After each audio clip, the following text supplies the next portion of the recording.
My cousin Danny pulled me aside at Thanksgiving last year and asked how to open a 401k. He was 41. He'd been earning six figures for 4 years. I want you to picture Danny for a second. Project manager at a tech firm. Nice car. Takes a trip every summer. Gym membership he actually uses. Apartment that looks like something out of a design magazine. If you met him at a party, you'd think, this guy has it figured out. He didn't have a single dollar in a retirement account.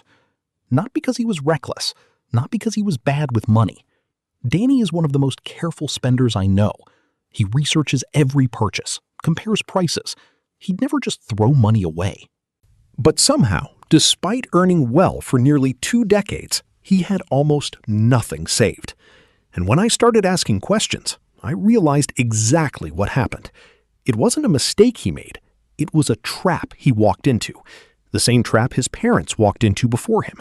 The same trap their parents walked into before that. And here's what got me. This trap doesn't look the same in every generation. It wears different clothes. It uses different language. It gets justified differently depending on the decade you grew up in. But underneath all of it, it's the exact same thing.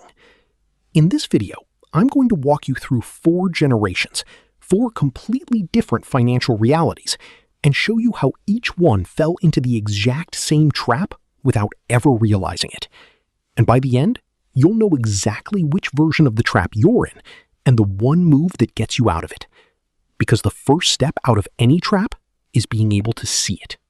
When most people hear financial mistake, they picture someone reckless, someone who blew their paycheck on things they couldn't afford, ran up credit card debt, made obviously bad decisions. That's not who I'm talking about. The people who fall into this trap are actually pretty careful. They budget. They think before they spend. They're not impulsive. In many cases, they're doing exactly what their generation told them was the right thing to do. Here's how it works. At some point in every generation's story, the world around them quietly defined what doing well was supposed to look like. A certain kind of home, a certain kind of lifestyle, a certain kind of experience, a certain kind of aesthetic. And without anyone sitting you down and spelling it out, you absorbed that definition. It seeped in through the people around you, the culture you grew up in, the things that got celebrated. And when you could finally afford to live that version of doing well, you did. Because it felt like the natural next step. It felt like progress. It felt responsible. This is the trap. Not overspending, not being bad with money. The trap is spending to signal that you've arrived, before you've actually built the thing that makes arriving real. Every generation has its own version of the arrival signal. The thing that says, I made it, I'm doing well, I'm a success. And every generation finds a way to deliver that signal, sometimes at the direct expense of actually building wealth underneath it. You don't see the walls until you're already in it. Now let me show you exactly what it looks like. Across 4 generations, 4 completely different lives. The same trap every time. And one of these is going to hit closer to home than you expect. Robert, the boomer version. If you have a parent or grandparent who bought a home and built their whole financial life around it, Robert is them. Robert is 68. He grew up watching his parents rent their entire lives. Same apartment for 30 years. Nothing to show for it at the end. In the post-war American economy, owning a home was the ultimate signal that you'd made it. Stability, status, the American dream with a white picket fence attached. So when Robert got his first real job in his late 20s, and the bank approved him for the biggest mortgage he could qualify for, he took it. Of course he did. That was the move. Everyone around him was doing it. His parents were proud. His coworkers were doing the same thing. The culture backed him completely. And here's the thing. It actually worked. For a while. Robert's house is worth 4 times what he paid for it. On paper, Robert is wealthy. But Robert is 68 now, and most of his net worth is sitting inside 4 walls he lives in. He doesn't have the pension he thought he'd have because his company restructured in the 90s. He has some savings, but not enough to comfortably fund 25 more years of living. And selling the house means leaving the neighborhood where he raised his kids and knows everyone by name. The home wasn't the trap. The belief that the home was the whole plan, that was the trap. Robert spent decades maintaining the signal of wealth, the house, the extensions, the garden, the curb appeal, while underfunding everything else. His arrival signal was real. The foundation underneath it had gaps. Now here's where it gets interesting, because the next generation watched Robert's generation and thought, we're not making that mistake. We're smarter than that. They weren't. Karen, the Gen X version. Karen is 52. 2 kids, a solid career in marketing, a nice car, a holiday overseas every year. If you looked at her life from the outside, you'd think she figured it out. Karen's generation watched their parents and thought, we'll do better, we'll earn more, we'll have more. And they did earn more. That part worked completely. But here's what happened. Every time Karen got a raise, and she got several, her life expanded to match it. Promotion at 32, upgraded the car. Hit 6 figures at 38, moved to a bigger house. Kids started college, added the annual vacation. Each individual decision made total sense. She could afford it. She'd earned it. This is called lifestyle creep, and it's the boomer trap wearing a business casual outfit. The problem wasn't that Karen spent money. The problem was that her expenses grew as fast as her income. The gap between what came in and what went out stayed almost exactly the same, just at a higher number. Despite earning more than either of her parents ever did, her savings rate barely moved. The arrival signal for Gen X was lifestyle. Nice things, nice experiences, a life that looked like success. And Karen delivered that signal every single month on direct debit. And millennials? They watched Karen and thought, we're definitely not doing that. We're not going to be slaves to a lifestyle. We're going to spend on things that actually matter. They were half right, and that half right made it even harder to see the trap. Marcus, the millennial version. Marcus is 38. And before I go further, the system genuinely moved against millennials in ways that weren't their fault. The 2008 crisis wiped out an entire generation's early careers right when they were supposed to be building. That's real. But here's the trap they walked into anyway. When you can't afford the things that used to signal arrival, a house, a pension, real equity, you start spending on the things you can afford. And for millennials, that meant experiences, travel, restaurants, concerts, subscriptions, convenience. And the culture fully backed this. Spend on experiences, not things. You can't take money to the grave. Live your life. Every lifestyle brand, every think piece, every social media caption told millennials that this was actually the enlightened approach to money, that the older generations had it wrong, and experiences were the real wealth. Marcus spent his late 20s and early 30s building memories, beautiful ones. But at 38, he has very little invested, no property, and a vague anxiety about the future that he manages by booking the next trip. The trap here wasn't spending on experiences. Experiences have real value. The trap was using experiences as a substitute for building assets, and having an entire cultural movement tell him that was actually wisdom. Marcus wasn't being reckless. He was doing what his generation told him success looked like. The arrival signal for millennials became the lived life, the full passport, the story, the content. And it was marketed to them so effectively that many didn't notice it was still just a costume, a different one, but the same function. And Gen Z? They grew up watching all of this. They had finance TikTok at 16. They knew about index funds before they had a credit card. Surely they cracked it. Here's the twist. Zoe, the Gen Z version. Zoe is 24. Gen Z is genuinely the most financially literate generation in history. They know what an index fund is at 19. They talk about compound interest like casual conversation. So you'd think they escaped the trap entirely. The trap found them anyway. It just got a rebrand. Gen Z's version is the most visible one ever created because it lives online.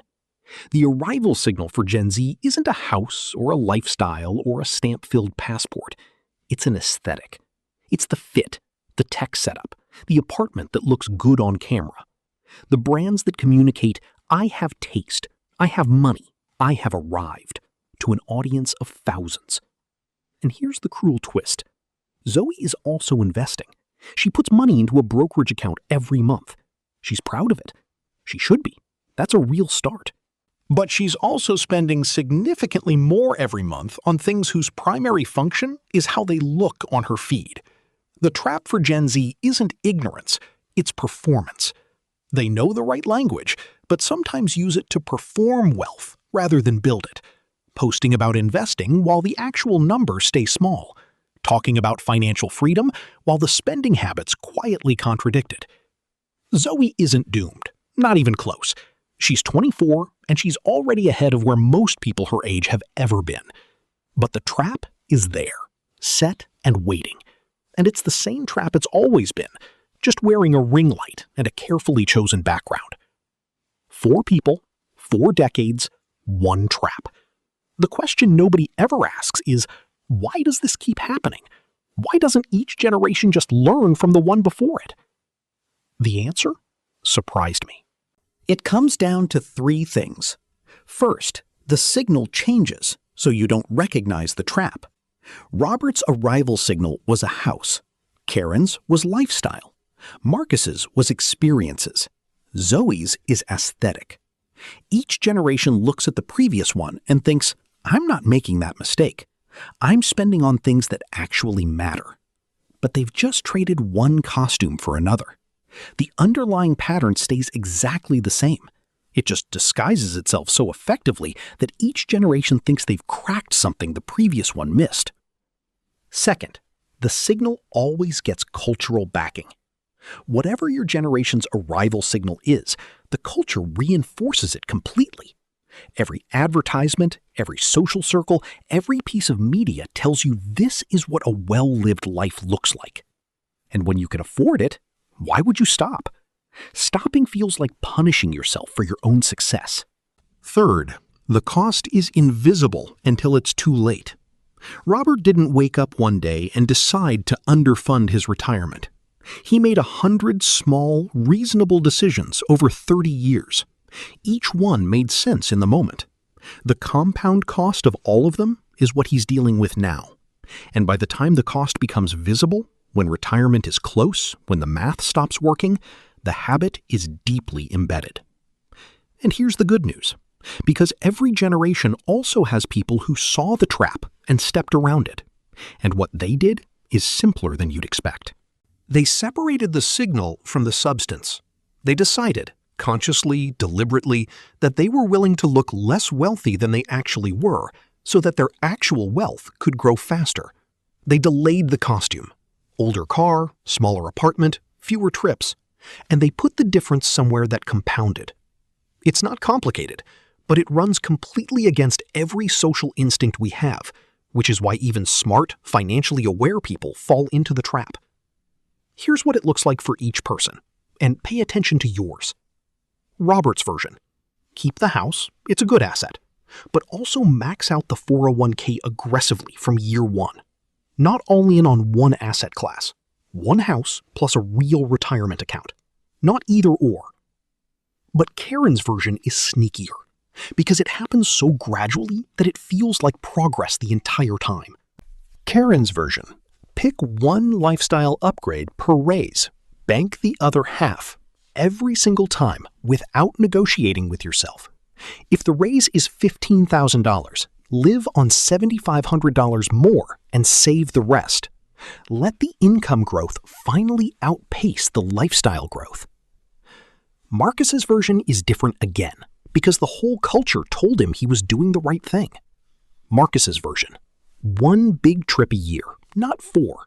Take that difference, let's say $3,000, and automate it into an index fund before you decide what to book next.